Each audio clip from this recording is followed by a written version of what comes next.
ডাকসুকে বাংলাদেশের দ্বিতীয় সংসদ বলা হয়।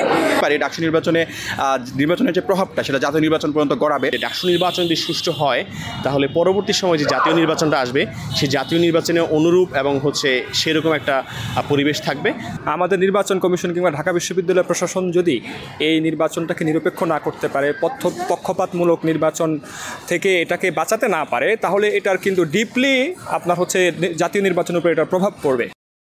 ডাকসু নির্বাচন 2025 নির্বাচনটি বরাবরের মতো আয়োজন করলেও এটা একটা গুরুত্বপূর্ণ তাৎপর্য রয়েছে এবার, কারণ এই নির্বাচনের পরপরই জাতীয় সংসদ নির্বাচন আয়োজন হবে। এই নির্বাচনটা কতটুকু প্রভাব ফেলবে জাতীয় সংসদ নির্বাচনে আপনি মনে করেন?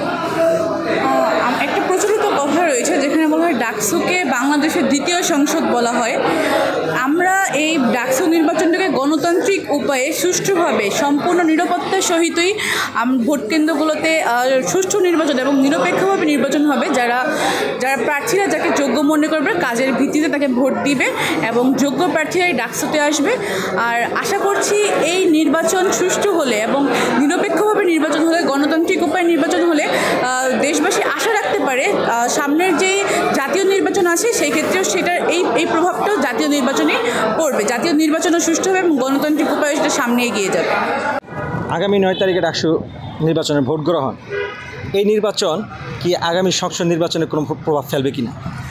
দেখেন, ডাকসু নির্বাচন তো শুধু ঢাকা বিশ্ববিদ্যালয়ের মধ্যে সীমাবদ্ধ না, বরঞ্চ ডাকসু নির্বাচনের আমেজ পুরো দেশ জুড়ে, একদম শহর থেকে গ্রাম, মফস্বল থেকে প্রান্তিক এলাকা, প্রত্যেকটা জায়গায় ডাকসু নির্বাচন আমেজ চলতেছে। সুতরাং আমরা বলতেই পারি ডাকসু নির্বাচনের যে প্রভাবটা সেটা জাতীয় নির্বাচন পর্যন্ত গড়াবে এবং এইটাই বোঝা যাচ্ছে ডাকসু নির্বাচন ঐতিহাসিকভাবেই একটি জাতীয় নির্বাচনের আমেজ বহন করে আসছে। আমরা দেখি যে যারা ডাকসুর পূর্ববর্তী যারা নেতা ছিলেন এবং ডাকসুতে যারা নির্বাচিত হয়েছেন তারা বাংলাদেশের রাজনীতিতেও বড় বড় ভূমিকা পালন করেছেন। সুতরাং ডাকসু নির্বাচন শুধুমাত্র ঢাকা বিশ্ববিদ্যালয়ের মধ্যে সীমাবদ্ধ না, বরঞ্চ জাতীয় রাজনীতিতে ডাকসু নির্বাচন আগেও ইম্প্যাক্ট রেখেছে, এখনও ইম্প্যাক্ট রাখবে বলে আমরা মনে করছি। গণঅভ্যুত্থান পরবর্তী সময়ে বাংলাদেশের একটা অন্যতম দাবি ছিল সর্বপ্রথম বাংলাদেশে যতগুলো বিশ্ববিদ্যালয় ক্যাম্পাস রয়েছে সেই ক্যাম্পাসগুলো ছাত্র সংসদ নির্বাচন দিতে হবে। তো নানা কারণে বিশ্ববিদ্যালয় প্রশাসন এবং রাষ্ট্রীয়ভাবে জিনিসটা 1 বছর ধরে হলেও আমরা দেখতে পেয়েছি অবশেষে 9 সেপ্টেম্বর ডাকসু নির্বাচনের তারিখ নির্ধারণ করা হয়েছে। সেই লক্ষ্যে প্রার্থী ভোটাররা অনেক আমেজ এবং উৎফুল্লতার মধ্যে রয়েছে।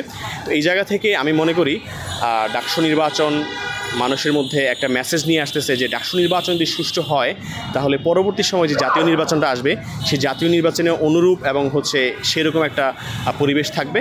ডাকসু নির্বাচনে যদি ভোটাররা ভালোভাবে গিয়ে ভোট দিতে পারে, গণতান্ত্রিক চর্চাটা তারা করতে পারে, এইটার ফলাফল গিয়ে পড়বে জাতীয় নির্বাচনে, যেহেতু জাতীয় নির্বাচনটা ডাকসু নির্বাচনের পরেই হবে। ঐক্যবদ্ধ শিক্ষার্থী জোট এই প্যানেলকে কেন ভোট দেবে শিক্ষার্থীরা?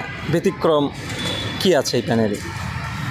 ঐক্যবদ্ধ শিক্ষার্থী জোট এখন পর্যন্ত শিক্ষার্থীদের মধ্যে সবচেয়ে বেশি রেসপন্স পাওয়া প্যানেল আমার মতে। তো ঐক্যবদ্ধ শিক্ষার্থী জোট সবচেয়ে শিক্ষার্থীদের বান্ধব একটা প্যানেল, কারণ এখানে সব দলমত নির্বিশেষে সব ধরনের মানুষের অংশগ্রহণ রয়েছে।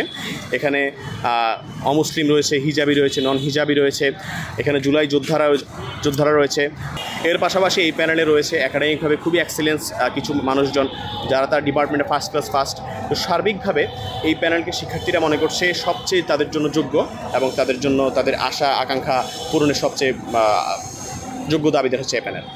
আমাদের নির্বাচন কমিশন কিংবা ঢাকা বিশ্ববিদ্যালয় প্রশাসন যদি এই নির্বাচনটাকে নিরপেক্ষ না করতে পারে, পক্ষপাতমূলক নির্বাচন থেকে এটাকে বাঁচাতে না পারে, তাহলে এটার কিন্তু ডিপলি জাতীয় নির্বাচনের উপর এটার প্রভাব পড়বে।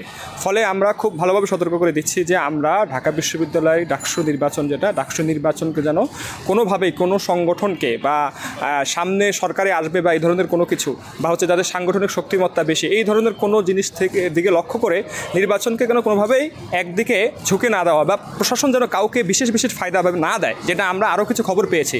এ ব্যাপারে আমরা প্রশাসনকে সতর্ক করব।